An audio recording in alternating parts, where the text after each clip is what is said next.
Hello all, this is Sanoop here. Corona ടൈമാണ്. എല്ലാവരും വീട്ടിൽ അവരുടെ പണിക്കൊന്നും പോകാതെ ഇരിക്കുന്ന സമയമാണ്. ടി വി ഒക്കെ കണ്ടിരിക്കുന്ന സമയം. കണ്ടമാനം ആളുകൾ സ്റ്റോക്ക് മാർക്കറ്റിലേക്ക് എൻട്രി ചെയ്തിട്ടുണ്ട്. ഈ ടൈമിൽ, ഈ കഴിഞ്ഞൊരു 1.5 മാസത്തിൽ കുറേ അക്കൗണ്ട് സ്റ്റാർട്ട് ചെയ്തിട്ടുണ്ട്. സ്റ്റോക്ക് മാർക്കറ്റ് ക്ലോസ് ചെയ്യാത്ത കാരണം കുറേ പേര് ഇൻവെസ്റ്റ്മെന്റിലേക്കും ട്രേഡിങ്ങിലേക്കും സ്റ്റാർട്ട് ചെയ്തിട്ടുണ്ട്. അപ്പോൾ അവർക്ക് എല്ലാവർക്കും ഉള്ളൊരു ഡൗട്ടാണ്, ഏതാണ് മികച്ച സ്റ്റോക്ക് ബ്രോക്കർ എന്ന്. കുറേ പേര് ചോദിക്കും ഏതാണ് മികച്ച സ്റ്റോക്ക് ബ്രോക്കർ അത്. ഇതിനെക്കുറിച്ച് ഞാനൊരു 3 കൊല്ലം മുന്നേ 2017 ഏതാണ് മികച്ച ബ്രോക്കർ എന്ന് പറഞ്ഞൊരു വീഡിയോ ചെയ്തിരുന്നു. അന്ന് അത് കഴിഞ്ഞ ഇപ്പോൾ 3 കൊല്ലമായി.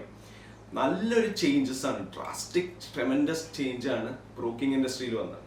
ബ്രോക്കിംഗ് ഇൻഡസ്ട്രിയിൽ മാത്രമല്ല എനിക്കും വന്നത്. എൻ്റെ പഴയ കൊല്ലം കണ്ട അറിയാം, ഇപ്പോഴത്തെ കൊല്ലം പഴയ കൊല്ലം കണ്ടറിയാം. കണ്ടമാനം ചേഞ്ചസ് വന്ന്, കണ്ടമാനം പുതിയ ബ്രോക്കേഴ്സ് വന്ന്. അപ്പോൾ ഇപ്പോൾ ഏതാണ് മികച്ച സ്റ്റോക്ക് ബ്രോക്കർ അതിനെ കുറിച്ചുള്ള ഒരു പ്രസന്റേഷൻ ആണ് ഇത്. ഞാൻ ഷെയർ ചെയ്യണം. ഓക്കെ, ഇതാണ് മികച്ച ബ്രോക്കർ അങ്ങനെയല്ല.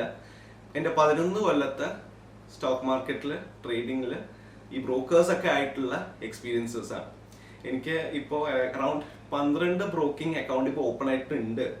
കുറേ ബ്രോക്കിംഗ് സ്ഥാപനങ്ങളായിട്ട് പരിചയമുണ്ട് അക്കൗണ്ട് എടുത്തിട്ട്. സോ അതിനെ കുറിച്ചിട്ടുള്ള ഒരു പ്രസന്റേഷൻ ആണ്. Keep watching.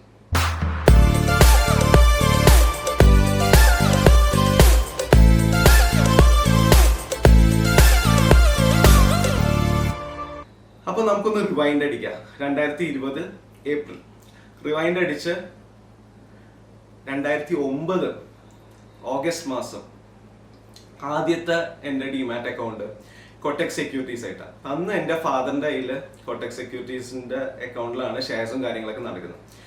അപ്പോൾ എനിക്ക് ആ ഷെയർസ് ഒക്കെ ട്രാൻസ്ഫർ ചെയ്ത് കിട്ടാൻ വേണ്ടിയിട്ട് ഞാൻ ആദ്യം തന്നെ ചെന്ന കൊട്ടക് സെക്യൂരിറ്റീസിലാണ്. അപ്പോൾ തന്നെ വളരെ പ്രൊഫഷണൽ ആയിട്ടുള്ള ആൾക്കാരാണ്. എറണാകുളത്ത് കൊട്ടക് സെക്യൂരിറ്റീസ് ബ്രാഞ്ചിന് MG റോഡ് ഉണ്ട്. വളരെ പ്രൊഫഷണൽ ആയിട്ട് ആൾക്കാർ അവിടെ ചെന്നപ്പോൾ അവരപ്പോൾ തന്നെ കുറേ ഓപ്ഷൻസ് തന്നു, കോസ്റ്റും കാര്യങ്ങളൊക്കെ പറഞ്ഞു. എന്നിട്ട് എൻ്റെ അടുത്ത് പറഞ്ഞൊരു പുതിയതായിട്ട് സ്റ്റാർട്ട് ചെയ്യണില്ല, കൊട്ടക് ട്രിനിറ്റി അക്കൗണ്ട് എന്ന് പറഞ്ഞൊരു അക്കൗണ്ട് ഉണ്ട്. Bank account, demat account, trading account, അത് 3 കൂടി കമ്പൈൻ ചെയ്തിട്ട് ഒരൊറ്റ അക്കൗണ്ട്. അപ്പോൾ അതിൽ അക്കൗണ്ട് ഓപ്പൺ ചെയ്ത് കഴിഞ്ഞാൽ നമ്മൾ ഈ ഷെയർസ് ഒക്കെ ട്രാൻസ്ഫർ ചെയ്ത് തരാം, 10,000 റുപ്പീസ് മിനിമം ഇൻവെസ്റ്റ് ചെയ്യുന്ന അങ്ങനെ എങ്ങനെയെന്നൊക്കെ പറഞ്ഞിട്ട് ഞാൻ അങ്ങനെ ആദ്യമായിട്ട് എൻ്റെ demat and trading account Kotak securities 2009 start ചെയ്തു. 0.75% ആയിരുന്നു ബ്രോക്കറേജ്. ഓക്കെ, അപ്പൊ അത് കഴിഞ്ഞ് ഞാൻ അത് വെച്ചിട്ടൊക്കെ ട്രേഡ് ചെയ്തുകൊണ്ടിരിക്കുകയായിരുന്നു അന്ന്. പക്ഷെ ഒരു പാടുള്ള കാര്യം എന്താന്ന് വെച്ചാൽ, കൊട്ടക് സെക്യൂരിറ്റീസിന് ഒരു ചെറിയൊരു ഡിവൈസ് തന്നിരുന്നു, 3rd പാസ്വേഡ്. നമുക്ക് യൂസർ നെയിം ഉണ്ട്, ഒരു പാസ്വേഡ് ഉണ്ട്, പിന്നെ ഒരു സെക്യൂരിറ്റി പാസ്വേഡ് ഉണ്ട്. അത് ഈ ഡിവൈസിലാണ് വരെ. ഇതിൽ അമർത്തി പിടിച്ചാൽ റാൻഡം ആയിട്ട് ഓരോ നമ്പർ ജനറേറ്റ് ചെയ്യും. അതിന് 700 എക്സ്ട്രാ അവർ ചാർജ് ചെയ്യും. എന്നിട്ടാണ് നമുക്ക് ട്രേഡ് ചെയ്യാൻ പറ്റുള്ളൂ. കുറച്ച് നാൾ കഴിഞ്ഞപ്പോൾ ഈ സാധനം കളഞ്ഞും പോയി. രണ്ടാമത് പറഞ്ഞ അപ്ലൈ ചെയ്തപ്പോൾ വീണ്ടും 750 രൂപ കൊടുക്കേണ്ടത്. അങ്ങനെയൊക്കെ ആയിട്ട് ട്രേഡ് ചെയ്ത് നടക്കും. വേറെ ഒരു പ്രോബ്ലവും കാര്യങ്ങളൊന്നും ഇല്ല. കൂടുതലുള്ള ഒരു പ്രശ്നം എന്ന് പറഞ്ഞാൽ ബ്രോക്കറേജ് 0.75% എന്നാണ്. കുറച്ച് നാൾ കഴിഞ്ഞപ്പോൾ ജിയോജത്തിന്റെ ഒരു ആഡ് കണ്ടു. അതിൻ്റെ അകത്ത് ബ്രോക്കറേജ് 0.3 എന്നാണ് എൻ്റെ അകത്ത് ഇരിക്കുന്നതാണ്. നമുക്ക് എല്ലാവർക്കും ഉള്ളൊരു സ്വഭാവമുണ്ട്, നമുക്ക് എപ്പോഴും റേറ്റ് കുറച്ച് കിട്ടണം. അങ്ങനെ ഞാൻ ജിയോജത്തില് പാലാരിവട്ടം കൊച്ചി ബ്രാഞ്ചിൽ ചെന്നിട്ട് 2010 ഒരു ഡിമാറ്റ് അക്കൗണ്ട് സ്റ്റാർട്ട് ചെയ്തു. 0.3 ബ്രോക്കറേജ് ആണ്. 10,000 റുപ്പീസ് ഇനീഷ്യലി അവർ വാങ്ങിച്ചു. അത് വെച്ചിട്ട് നമുക്ക് ട്രേഡ് ചെയ്യാം. അക്കൗണ്ട് ഓപ്പണിംഗ് ഒക്കെ ഫ്രീ ആക്കി തന്നു. പെട്ടെന്ന് അക്കൗണ്ട് ഓപ്പൺ ആയി. ജിയോജത്തിന് 2010 എന്ന് പറഞ്ഞ ടൈമിൽ എന്ന് പറഞ്ഞാൽ ആൻഡ്രോയിഡ് ഒക്കെ ജസ്റ്റ് വന്നിട്ടേ ഉള്ളൂ. അന്നൊക്കെ എൻ്റെ കയ്യിലുള്ള ഫോൺ എന്ന് പറഞ്ഞാൽ നോക്കിയയുടെ സിംബിയൻ OS ഉള്ള ഫോണാണ്. അപ്പൊ ജാവയുടെ സോഫ്റ്റ്വെയർ ഒക്കെയാണ് വർക്ക് ചെയ്യുക. ജാവയുടെ സോഫ്റ്റ്വെയർ അന്ന് ജിയോജത്തിന് ഫ്ലിപ്പ് എന്ന് പറഞ്ഞിട്ട് ഒരു ജാവ സോഫ്റ്റ്വെയർ ഉണ്ടായിരുന്നു മൊബൈലിൽ ട്രേഡ് ചെയ്യാനായിട്ട്. അപ്പൊ അതൊക്കെ വെച്ചിട്ട് നല്ല രസമായിട്ട് ട്രേഡ് ആയിരുന്നു. നല്ല ആപ്പായിരുന്നു, പ്രോബ്ലം ഒന്നുമില്ല. അങ്ങനെ നടന്നുകൊണ്ടിരിക്കുക.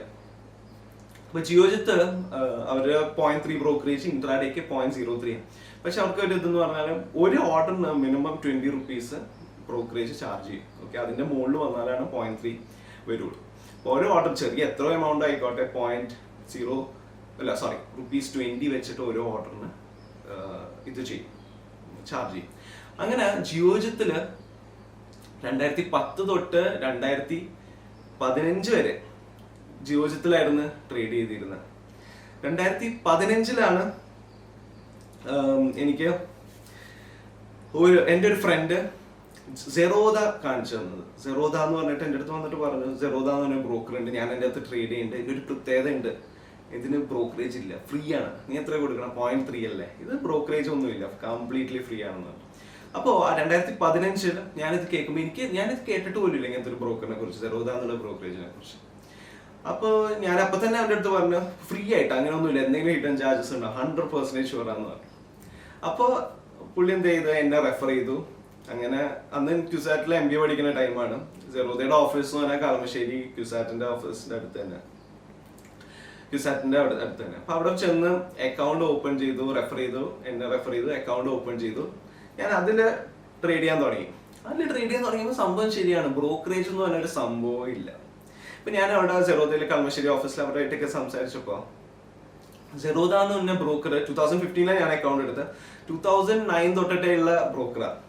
പക്ഷെ അന്ന് അവർ ചെറിയൊരു ബ്രോക്കർ, ബാംഗ്ലൂർ ചെറിയൊരു ഓഫീസൊക്കെ ഇട്ടൊക്കെ തുടങ്ങിയ ബ്രോക്കറാണ്. സാധാരണ ഒരു ബ്രോക്കറേജാണ്, യൂഷ്വലി സാധാരണ 0.3 ഒക്കെ ചാർജ് ചെയ്യുന്ന ഒരു ബ്രോക്കറേജ് ആയിരുന്നു. 2015 അവര് ആദ്യമായിട്ട് ഒരു revolutionary business model, US success ആയിരിക്കുന്ന റെവല്യൂഷണറി ബിസിനസ് മോഡല് ഇന്ത്യയിൽ കൊണ്ടുവന്നത്. 0 broking, no brokerage charge, delivery completely free. അതുപോലെ തന്നെ ഇൻട്രാഡേ ഓർഡേഴ്സ് ഇടുമ്പോൾ മാക്സിമം ₹20 or 0.01 എന്നുള്ള ഓഫർ അവർ കൊണ്ടുവന്നത്. കുറെ പേരായിട്ട് സംസാരിച്ച് കളമശ്ശേരിയിലെ ഓഫീസിൽ എല്ലാവരും ഭയങ്കര പ്രൊഫഷണൽ, ഭയങ്കര ഹെൽപ്ഫുൾ, കുറേ കാര്യങ്ങളൊക്കെ പറഞ്ഞു തന്ന് അങ്ങനെ എല്ലാം ചെയ്തെന്ന് ഞാൻ സെറോദയിൽ ട്രേഡ് ചെയ്തുകൊണ്ടിരിക്കുക. അപ്പൊ എനിക്ക് ഏറ്റവും വലിയൊരു അനുഭവം എന്ന് പറഞ്ഞാൽ, ഇപ്പോൾ ഉള്ള എല്ലാ ബ്രോക്കേഴ്സും, അപ്സ്റ്റോക്സ് ആയിക്കോട്ടെ ഏത് ബ്രോക്കേഴ്സ് ആയാലും, എനിക്ക് അവരുടെ തുടക്കത്തിൽ തന്നെ എനിക്ക് അവരായിട്ടുള്ള എക്സ്പീരിയൻസ് ഉണ്ട്, തുടക്കം തൊട്ടിട്ടുള്ള എക്സ്പീരിയൻസ് ഉണ്ട്. ഇപ്പൊ 2015 തൊട്ട് എനിക്ക് സെറോദയായിട്ട് അവർ ഡിസ്കൗണ്ട് മോഡൽ തുടങ്ങിയപ്പോൾ സെറോദയായിട്ട് എനിക്ക് എക്സ്പീരിയൻസ് ഉണ്ട്. ആൻഡ് 2016 അവരെന്നെ കോൺടാക്ട് ചെയ്തിട്ട് പറഞ്ഞു, okay you can be A sub broker, ആൾക്കാരെ റെഫർ ചെയ്യുക, അങ്ങനെ വെച്ചിട്ട് ഗ്രോത്ത് ഉണ്ടാവും, അക്കൗണ്ട്സ് സ്റ്റാർട്ട് ചെയ്യാം, നമ്മൾ ജസ്റ്റ് റെഫർ ചെയ്താൽ മതി എന്നൊക്കെ പറഞ്ഞിട്ട് അവരെന്നെ കൊണ്ട് അതും സ്റ്റാർട്ട് ചെയ്യിപ്പിച്ചു, സെറോദയുടെ ഒരു അസോസിയേറ്റ് പാർട്ണർ പോലെ. അപ്പോൾ സെറോദയുടെ അന്നത്തെ സക്സസ് എന്ന് പറഞ്ഞാൽ, എന്നെ കൊണ്ട് അക്കൗണ്ട് ഓപ്പൺ ചെയ്യിപ്പിച്ച ആൾ, എൻ്റെ സുഹൃത്ത്.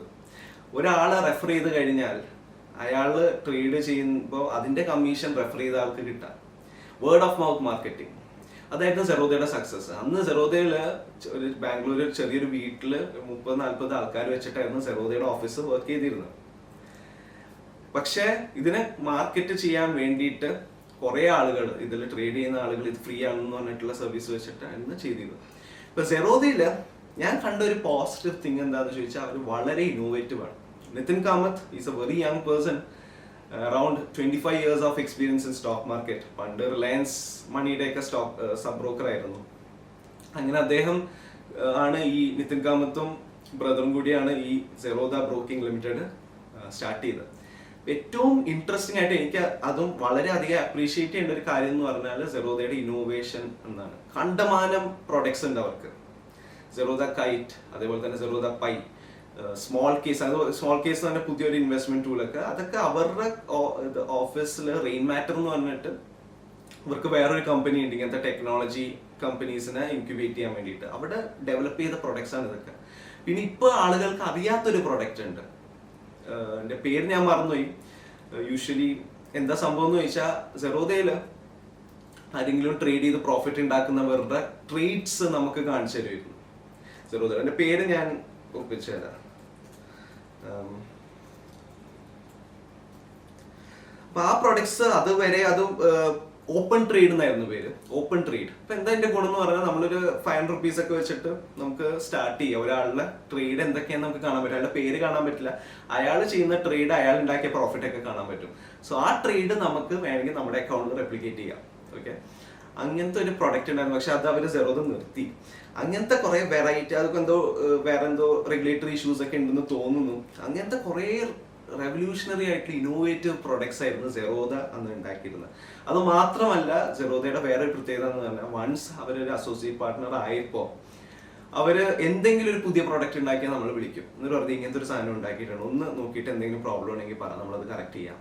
ഏറ്റവും വലിയ അഡ്വാൻറ്റേജ് ആണ്.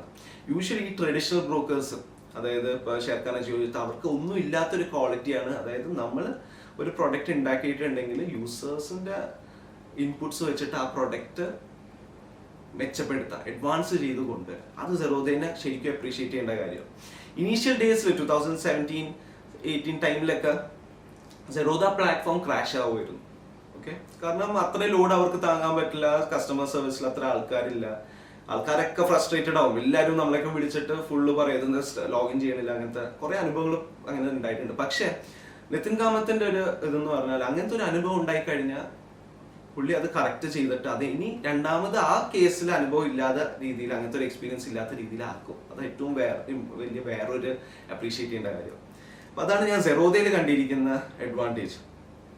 ആൻഡ് ഏറ്റവും വലിയൊരു കാര്യം എന്ന് പറഞ്ഞാൽ സെറോദ നമ്പർ 8 ആയിരുന്നു മൂന്ന് കൊല്ലം മുന്നേ. അങ്ങനെ ഈ 30 പേരും ഒരു ഓഫീസും ബാംഗ്ലൂർ ഒരു വീട്ടിലുള്ള ഓഫീസും തുടങ്ങിയ ആൾക്കാർ ഇപ്പോ നമ്പർ 1 പൊസിഷനാണ്. Number 1 position, around 22 lakh customers, അതിൻ്റെ അകത്ത് 11 lakh ആക്റ്റീവ് ട്രേഡേഴ്സും വെച്ചിട്ട് സെറോദയാണ് ഇന്ത്യയിലെ ഏറ്റവും ലാർജസ്റ്റ് സ്റ്റോക്ക് ബ്രോക്കർ. ഏറ്റവും വലിയ അപ്രീഷിയേറ്റ് ചെയ്യേണ്ട കാര്യം എന്താണെന്ന് ചോദിച്ചാൽ സ്റ്റാഫ് കുറവാണ്. ഇവർക്ക് HDFC ബാങ്ക്, ICICI ബാങ്ക് അങ്ങനെ ബാങ്കിങ് കസ്റ്റമേഴ്സിനെയും കാട്ടി കൂടുതൽ, ആ ബാങ്ക്സിനെ അവരുടെ ഈ സ്റ്റോക്ക് ബ്രോക്കിംഗ് വിങ്ങിനുള്ളതിനെയും കാട്ടി കൂടുതൽ കസ്റ്റമേഴ്സ് സെറോദയ്ക്ക് ഉണ്ട്. അപ്പൊ അതാണ് സെറോദയുടെ അനുഭവം. അതിനുശേഷം അപ്സ്റ്റോക്സ്.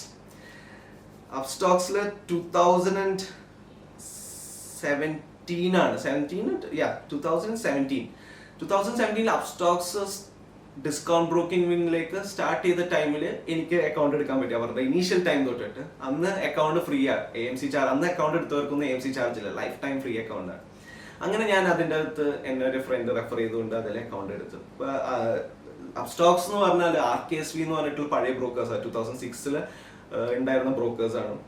അവരുടെ ഡിസ്കൗണ്ട് ബ്രോക്കിങ്ങിന്റെ പുതിയൊരു കമ്പനി പേരാണ് അപ്സ്റ്റോക്സ്. അപ്പൊ അവർ റീബ്രാൻഡ് ചെയ്തിട്ട് RKSV എന്ന് പറഞ്ഞാൽ രവികുമാർ, രഘുകുമാർ, ശ്രീനിവാസ്, വിശ്വനാഥ്, അങ്ങനെ 3 പേരുടെ പേരാണ് RKSV ബ്രോക്കേഴ്സ് എന്ന് പറഞ്ഞിട്ട്. അപ്പൊ അവര് 2017 എനിക്ക് അവരായിട്ട് അക്കൗണ്ട് ഉണ്ട്, ഡിസ്കൗണ്ട് ബ്രോക്കിംഗിലുണ്ട്, ഇപ്പോഴും ഉണ്ട്, അവരുടെ പാർട്ട്ണറാണ്.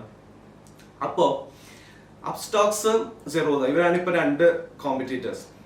സെറോദ കംപ്ലീറ്റ്ലി ബൂട്ട് സ്ട്രാപ്ഡ് ആണ്. ബൂട്ട് സ്ട്രാപ്ഡ് എന്ന് വെച്ചാൽ അവർ പുറത്തുനിന്ന് ഇൻവെസ്റ്റ്മെന്റും കാര്യങ്ങളൊന്നും എടുത്തിട്ടില്ല. എന്നാൽ അപ്സ്റ്റോക്സ് അങ്ങനെയല്ല, അവരുടെ അതിൽ കണ്ടമാനം ഫണ്ട് ഉണ്ട്.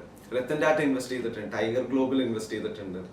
അപ്പോൾ ഇവര് അക്കൗണ്ട് ഓപ്പണിംഗിൽ ബൂസ്റ്റ് ചെയ്യാൻ വേണ്ടിയിട്ട് അക്കൗണ്ട് ഓപ്പണിംഗ് ആൾക്കാരെ റെഫർ ചെയ്ത് കഴിഞ്ഞാൽ ഒരു അക്കൗണ്ടിന് 400 rupees ഒക്കെ വെച്ച് ഫണ്ട് ചെയ്തിട്ട് നല്ലൊരു ഗ്രോത്ത് അവർക്ക് വന്നിട്ടുണ്ട്.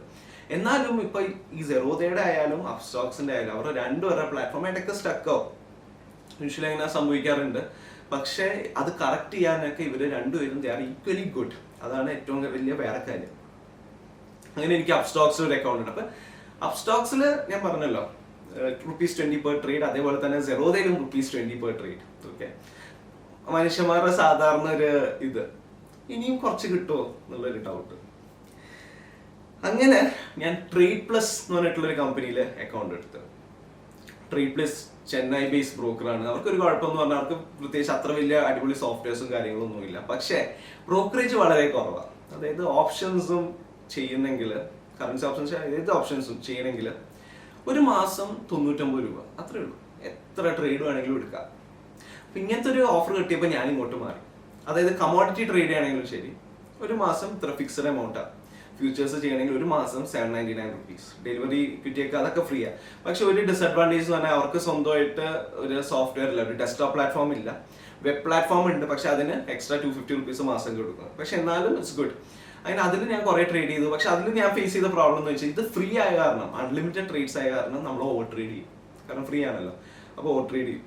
അത് കാരണം ഞാൻ അതിലെ അക്കൗണ്ട് ക്ലോസ് ചെയ്തു, ട്രേഡ് പ്ലസ്. ഓക്കെ, അത് കഴിഞ്ഞ് വീണ്ടും ഇനിയും കുറച്ച് കിട്ടുമോ എന്നുള്ളൊരു ആറ്റിറ്റ്യൂഡിൽ ചെന്നപ്പോഴാണ് ഒരു ലേഡി ട്രിവാൻഡ്രത്ത് നിന്ന് എന്നെ വിളിച്ചിട്ട് പറഞ്ഞു, സാറേ ആലിസ് ബ്ലൂ എന്ന് പറഞ്ഞൊരു ബ്രോക്കർ എന്നാണ്, നമ്മളൊരു ബേസ് ബ്രോക്കറാണ്, ബാംഗ്ലൂർ ബേസ് ബ്രോക്കറാണ്, ട്രിവാൻഡ്രത്ത് ഓഫീസ് തുടങ്ങിയിട്ടുണ്ട്, നല്ല പ്ലാനാണ്, 6999. ആ എമൗണ്ട് കൊടുത്തു കഴിഞ്ഞാൽ എനിക്കിപ്പോൾ കറക്റ്റ് ഓർമ്മയില്ല, 10 കൊല്ലോ 15 കൊല്ലോ, 10 കൊല്ലത്തേക്ക് അൺലിമിറ്റഡ് ട്രേഡ്സ്. അപ്പൊ അങ്ങനെ പറഞ്ഞ് കുറെ സംസാരിച്ച് കഴിഞ്ഞപ്പോൾ അവർ പറഞ്ഞ ജസ്റ്റ് ഡോക്യുമെന്റ്സ് ഒക്കെ അയച്ചു തന്നാൽ അക്കൗണ്ട് ഒക്കെ ഓപ്പൺ ചെയ്ത് തരാമെന്ന് പറഞ്ഞാൽ ഞാൻ ഡോക്യുമെന്റ്സ് ഒക്കെ അയച്ചു കൊടുത്ത് അക്കൗണ്ട് ഓപ്പൺ ചെയ്തു. അങ്ങനെ എനിക്ക് മെയിൽ വന്നപ്പോൾ എന്താ സ്ഥിതി എന്ന് വെച്ചാൽ ഇവര് 10 years എന്ന് പറഞ്ഞിട്ടുള്ള ഇത് എനിക്കില്ല. കാരണം 5 years പറഞ്ഞിട്ട് ഞാൻ അവരപ്പം തന്നെ വിളിച്ചിട്ട് ചോദിച്ചു, 10 കൊല്ലം എന്ന് പറഞ്ഞിട്ട് എനിക്ക് 5 കൊല്ലമുള്ള തന്നിരിക്കണമെന്ന് വെച്ചപ്പോൾ അപ്പം തന്നെ ആ ലേഡി അപ്പം തന്നെ എന്താണ് സാർ അത് അങ്ങനെയാണ് ഇങ്ങനെയാണ് തേങ്ങയാണ് വാങ്ങിയെന്ന് പറഞ്ഞാൽ കുറേ സംസാരിച്ച്. അത് കഴിഞ്ഞിട്ട് എൻ്റെ അടുത്ത് ഞാൻ കമ്മോഡിറ്റിയിലും സ്റ്റാർട്ട് ചെയ്തിരുന്നു. കമ്മോഡിറ്റിയിലും ഈ പ്ലാൻ ആക്ടിവേറ്റ് ചെയ്യാനായിട്ട് പൈസ ഇടണമെന്ന് ഞാൻ പറഞ്ഞു, എനിക്ക് ഇത് 10 years ആണെന്നുള്ള മെയിൽ കിട്ടാതെ ഞാൻ പൈസ ഇടൂല എന്ന് പറഞ്ഞു. പക്ഷെ വന്നിട്ട് എന്നും വിളിച്ചിട്ട് ഭയങ്കര കരച്ചിലാണ്, സാറേ അങ്ങനെയാണ് ഇങ്ങനെയാണെന്നൊക്കെ പറഞ്ഞു. എന്നിട്ട് എന്നെ വളരെ വിദഗ്ധമായിട്ട് ബാംഗ്ലൂർ ഓഫീസിൽ നിന്ന് വേറൊരു ലേഡീനെ കൊണ്ട് വിളിപ്പിച്ച് എന്നിട്ട് പറഞ്ഞ അങ്ങനെയാണ് ഇങ്ങനെയാണ് എന്നൊക്കെ പറഞ്ഞ് കംപ്ലീറ്റ്ലി ഫേക്ക് ചെയ്ത് കളഞ്ഞു. നമ്മളെ പറ്റിക്കാന്ന് പറഞ്ഞു, ലിറ്ററലി പറ്റിക്കാന്ന് പറഞ്ഞല്ലോ, അതേപോലെ തന്നെ കംപ്ലീറ്റ്ലി ഫേക്ക് ചെയ്ത്. അതായത് ഈ ഓഫർ കിട്ടും, അത് നമ്മൾ ബാംഗ്ലൂരിൽ നിന്ന് അങ്ങോട്ട് മാറണം ഇങ്ങോട്ട് മാറണം, അങ്ങനെ കുറേ ഇത് പറഞ്ഞിട്ട് അങ്ങനെ ഫേക്ക് ചെയ്തപ്പോൾ എനിക്ക് മനസ്സിലായി സംഭവം ഫേക്ക് ചെയ്യണമെന്നുള്ള കാര്യം. ഞാൻ അപ്പം തന്നെ എല്ലാവർക്കും മെയിൽ അയച്ചു. ഞാൻ ഇവരുടെ എതിരെ, ആ ലേഡിയുടെ എതിരെ കംപ്ലൈന്റ് ഒക്കെ കൊടുത്തു. അവിടുന്ന് മാനേജർ വിളിച്ച് ഞാൻ പറഞ്ഞു ഇങ്ങനെ ഒരു പറഞ്ഞ് പറ്റിക്കാന്ന് പറഞ്ഞ ചെയ്തിരിക്കുന്ന കാര്യമാണ്, എനിക്ക് എൻ്റെ പൈസ തിരിച്ചു കിട്ടണം, ഞാൻ കട്ട് ആൻഡ് ഡ്രൈ ആയിട്ട് പറഞ്ഞു. ഇവര് വിളിച്ചിട്ട് കുറെ കരച്ചിലായി, അങ്ങനെ ഇങ്ങനെ. ലാസ്റ്റ് എനിക്ക് ആ പൈസ തരാമെന്ന് പറഞ്ഞു. പക്ഷെ ആ ലേഡിയുടെ സാലറിന്ന് പിടിച്ചു തരാമെന്ന് പറഞ്ഞു. അപ്പൊ ഞാൻ നോക്കിയപ്പോൾ സാലറി വെച്ച് നിസ്സാര എമൗണ്ട് ഉള്ളൂ. അപ്പൊ ഇവർ ആ ടാർഗറ്റിന്റെ പ്രഷറിൽ ആൾക്കാരെ പറഞ്ഞ് പറ്റിക്കാൻ ഇപ്പോഴും ചെയ്യുന്നുണ്ട്. ഇപ്പോ ഈ ആധാറിൽ ആധാർ കാർഡിൽ മൊബൈൽ നമ്പർ ഇല്ലാത്തവർക്ക് ഓൺലൈനായിട്ട് അക്കൗണ്ട് ഓപ്പൺ ചെയ്യാൻ പറ്റില്ല. പക്ഷെ ഇവര് ഒപ്പിട്ടിട്ട് അക്കൗണ്ട് ഓപ്പൺ ചെയ്യുന്നത്. എൻ്റെ അക്കൗണ്ട് വരെ അങ്ങനെ സ്വന്തം ഫേക്ക് സൈൻ ഇട്ടിട്ടാണ് അക്കൗണ്ട് ഓപ്പൺ ചെയ്തിരിക്കുന്നത്. അത് റെഗുലേറ്ററി മെഷർ അനുസരിച്ചിട്ട് അത് റെഗുലേഷൻ വെച്ചിട്ട് അങ്ങനെ ചെയ്യാനേ പാടില്ല. നമുക്ക് നമ്മളൊരു ഈസിക്ക് വേണ്ടിയിട്ട് നമ്മൾ അവരെ കൊണ്ട് ചെയ്യിപ്പിക്കും. പക്ഷെ അത് ലേറ്റർ അതൊരു പ്രോബ്ലം. നമ്മൾ ഈ അക്കൗണ്ട് ക്ലോസ് ചെയ്യാൻ നേരത്ത്, നമ്മൾ ഷെയർസ് ട്രാൻസ്ഫർ ചെയ്യാൻ നേരത്ത് നമ്മൾ ഈ സൈൻ ചെയ്തിട്ട് കൊടുത്താൽ റിജക്ഷൻ വരും. നമ്മളത് ഈസി എന്ന് വിചാരിച്ചിട്ട് അങ്ങനെ ചെയ്യാതിരിക്കാം. ഇപ്പോഴും ഇങ്ങനത്തെ ലോക്ക്ഡൌണിൽ ഇവര് ഈ സൈനൊക്കെ എടുത്ത് വാങ്ങിച്ചിട്ട് ചെയ്യുന്നുണ്ടെന്നുണ്ട്. ഒറ്റ റീസൺ കാരണം, അതും ഇവരുടെ പ്ലാറ്റ്ഫോം വലിയ സുഖമൊന്നുമില്ല. ഒറ്റ റീസൺ കാരണം ആലിസ് ബ്ലൂ ആയിട്ടുള്ള എല്ലാ പരിപാടിയും ഞാൻ നിർത്തി, ഞാൻ അക്കൗണ്ട് ക്ലോസും ചെയ്ത് കളഞ്ഞു. അതിനുശേഷം 2017 ഷെയർഖാന്റെ ഒരു ഫ്രാഞ്ചൈസി എടുത്ത്. ഷെയർഖാനില് അത് ട്രഡീഷണൽ ബ്രോക്കറാണ്, നമുക്ക് എല്ലാവർക്കും അറിയാം ട്രഡീഷണൽ ബ്രോക്കറാണ്. നല്ല ഇതാണ്, ഡെസ്ക്ടോപ്പ് പ്ലാറ്റ്ഫോമാണ്. ട്രേഡ് ടൈഗർ എന്ന് പറഞ്ഞിട്ടുള്ള പ്ലാറ്റ്ഫോം എന്ന് വെച്ചാൽ അത് ചാർട്ട്സും കാര്യങ്ങളും അതൊക്കെ ഒരു പ്രോബ്ലം ഇല്ലാത്ത സാധനമാണ്, സ്റ്റക്ക് ആവില്ല. പക്ഷെ ആൾക്കൂടെ ഉള്ള ഒരു പ്രശ്നം എന്ന് പറഞ്ഞാൽ ഇവരുടെ ബ്രോക്കറേജ് വളരെ കൂടുതലാണ്.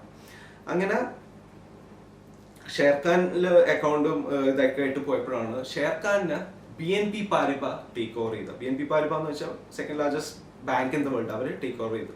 അപ്പൊ അതിന് മുന്നേ BNP Paribas ജിയോജിത്തായിട്ട് ഒരു ടൈപ്പ് ഉണ്ടായിരുന്നു. 30% സ്റ്റേക്ക് അവർക്ക് ഉണ്ടായിരുന്നു. അങ്ങനെയാണ് അവർക്ക് ജിയോജിത്ത് BNP Paribas എന്നുള്ള പേര് വന്നത്. 30 രൂപ ഉണ്ടായിരുന്ന ഷെയർ 120 ആയി. പക്ഷെ ഇപ്പൊ തിരിച്ച് ഷെയർഖാനെ അവര് കംപ്ലീറ്റ്ലി വാങ്ങിച്ചു. BNP Paribas വാങ്ങിച്ചപ്പോൾ ജിയോജിത്ത് നിന്ന് ആ പേര് മാറി. ഇപ്പൊ ജിയോജിത്ത് ഒറ്റയ്ക്കാണ്. ഷെയർ പ്രൈസ് നേരെ 120 നേരെ തിരിച്ച് താഴേക്ക് ഇറങ്ങി.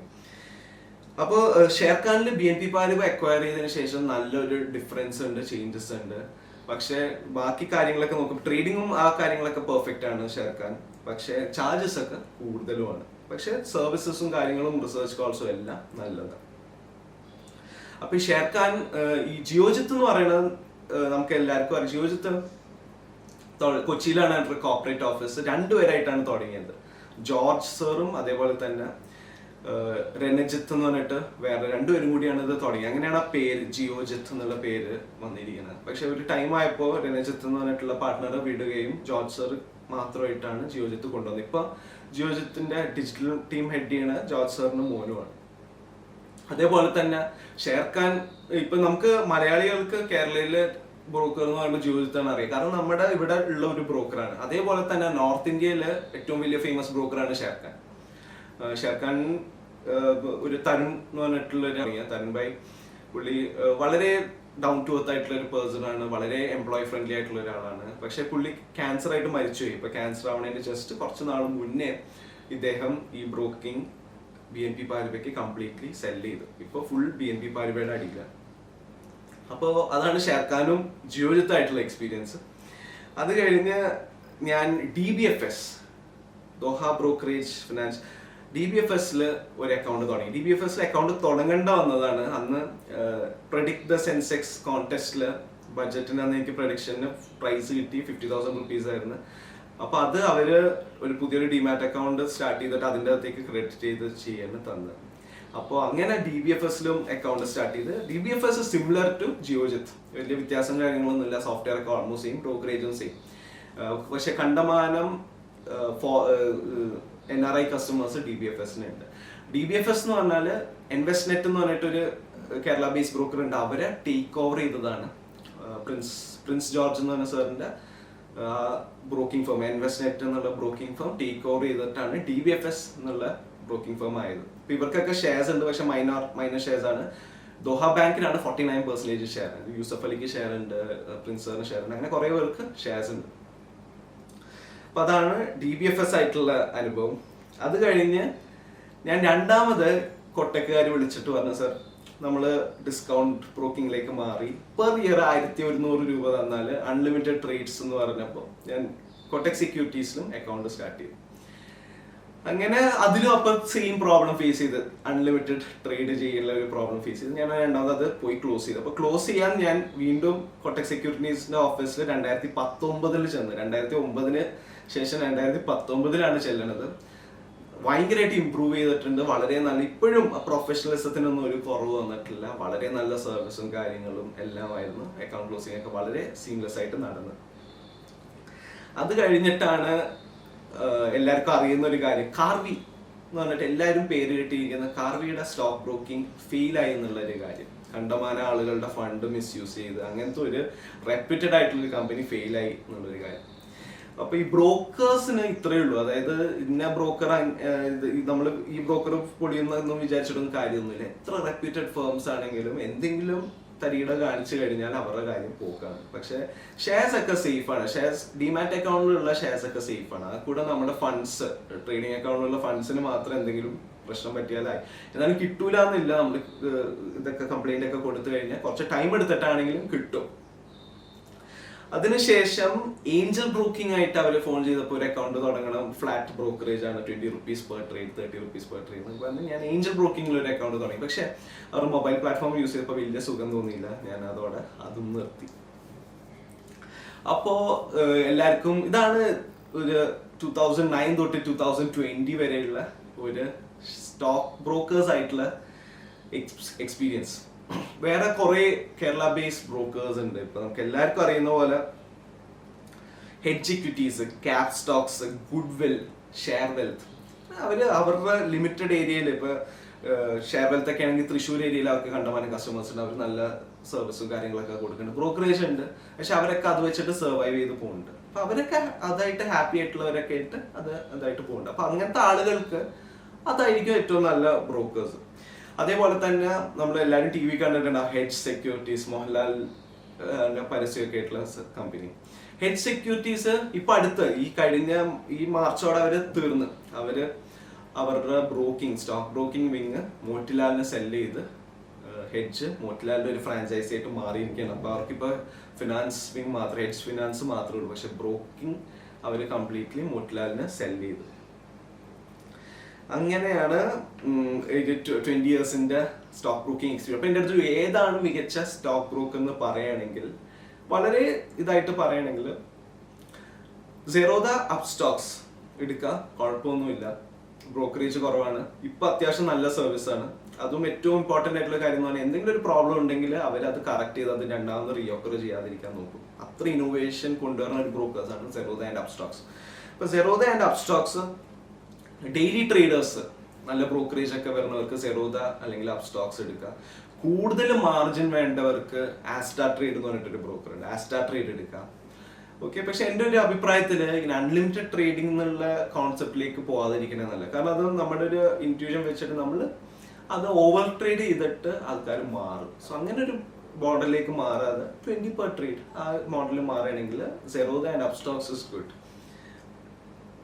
ട്രഡീഷണൽ ബ്രോക്കേഴ്സ് നോക്കുകയാണെങ്കിൽ ഇപ്പോഴും ഞാൻ ഈ ജിയോജിത്തും ഷെയർഖാനൊക്കെ ആയിട്ടുള്ള എക്സ്പീരിയൻസ് വെച്ചിട്ട് പറയുന്നത്, കൊട്ടക് സെക്യൂരിറ്റീസ് ആൻഡ് ജിയോജിത്ത് അവർ ആ ട്രഡീഷണൽ ബ്രോക്കിംഗ് വിങ്ങിൽ ഭയങ്കര എക്സ്പെർട്ടാണ്, ഭയങ്കര പ്രൊഫഷണൽ ആണ്. എനിക്ക് അതാണ് ഏറ്റവും ഇഷ്ടം. കാരണം എന്ത് ചോദിക്കുകയാണെങ്കിലും അവർ കറക്റ്റായിട്ട് ഹെൽപ്പ് ചെയ്യും, നമ്മളെ ഭയങ്കര റെസ്പെക്റ്റ് ആണ്. അങ്ങനത്തെ ഒരു ഇപ്പൊ കുറച്ച് ബ്രോക്കറേജ് കൂടുതലാണെങ്കിലും ശരി, അങ്ങനത്തെ ഒരു സർവീസ് ഇവർ തരും.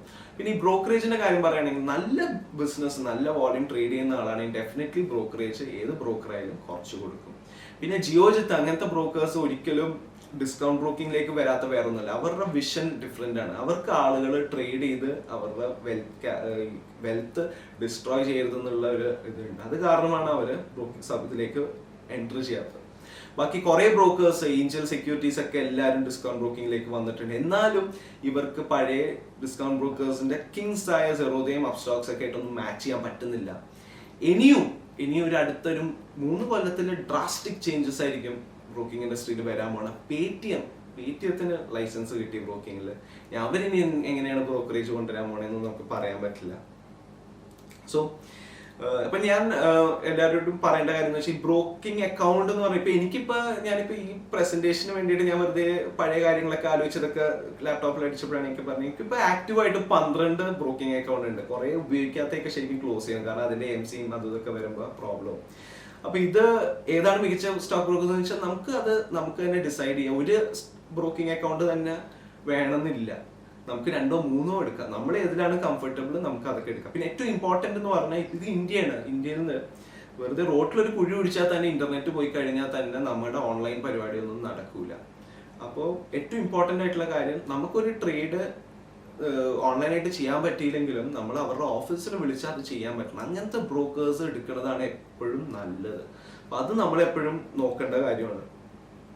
പിന്നെ ഓക്കെ, അപ്പൊ ഇതാണ് ഒരു വൈഡ് ആംഗിൾ. അപ്പൊ എല്ലാവർക്കും മനസ്സിലായിരുന്നു ഏതാണ് മികച്ച ബ്രോക്കർ. പിന്നെ ഇത് കൂടുതൽ ആലോചിക്കാനൊന്നുമില്ല. ഒരു ബ്രോക്കറിലെ അക്കൗണ്ട് സ്റ്റാർട്ട് ചെയ്ത് കഴിഞ്ഞ് അത് ഹാപ്പി അല്ലെങ്കിൽ അത് ക്ലോസ് ചെയ്യുക. ഇത് നമ്മൾ കല്യാണം കഴിക്കുന്ന പോലെ ഒന്നും അല്ല. നമുക്ക് എത്ര വേണമെങ്കിലും ഓപ്പൺ ചെയ്യാം, എത്ര വേണമെങ്കിലും ക്ലോസ് ചെയ്യാം. ഇനിയും പുതിയ എൻട്രി ആൾക്കാർ വരും, പുതിയ റെവല്യൂഷണറി പ്രൊഡക്ട്സ് ഒക്കെ ആയിട്ട് വരും, ഇനിയും വലിയ ചേഞ്ചസ് വരും.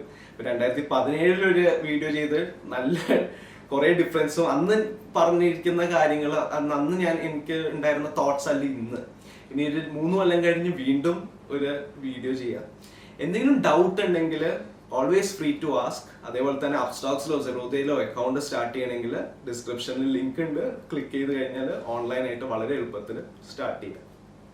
പിന്നെ ഓപ്ഷൻസ് എന്താണെന്ന് പഠിക്കേണ്ടവർക്ക് ചെറിയൊരു ബേസിക് ക്ലാസ് പോലെ ഒരു കോഴ്സ് ഡിസൈൻ ചെയ്തിട്ടുണ്ട്. താഴെ ഡിസ്ക്രിപ്ഷനിൽ ലിങ്ക് ക്ലിക്ക് ചെയ്ത് കഴിഞ്ഞാൽ ഡീറ്റെയിൽസും കാര്യങ്ങളൊക്കെ അയച്ചു തരാം. അപ്പോൾ അത്രയേ ഉള്ളൂ. എല്ലാവർക്കും ഇതൊരു കേട്ടപ്പോൾ ഏകദേശം ഒരു ഐഡിയ കിട്ടിയിട്ടുണ്ടാവും ഏതാണ് നല്ല ബ്രോക്കർ, ഏതിൽ അക്കൗണ്ട് എടുക്കണമെന്നൊക്കെ. നിങ്ങൾക്ക് ഇപ്പൊ വേറെ ബ്രോക്കേഴ്സ് ഒക്കെ ആയിട്ട് എക്സ്പീരിയൻസ് ഉണ്ടാവും. അങ്ങനത്തെ എക്സ്പീരിയൻസ് ഉണ്ടെങ്കിൽ ഓൾവേസ് ഫ്രീ ടു കമന്റ്. താഴെ കമന്റിൽ അവരുടെ എക്സ്പീരിയൻസ് കൊടുക്കുക, ബാക്കിയുള്ളവർക്ക് അത് ഹെൽപ്പ് ആവും. So thanks a lot for watching. Channel subscribe ചെയ്യാത്തവർ ചാനൽ സബ്സ്ക്രൈബ് ചെയ്യുക. Thank you.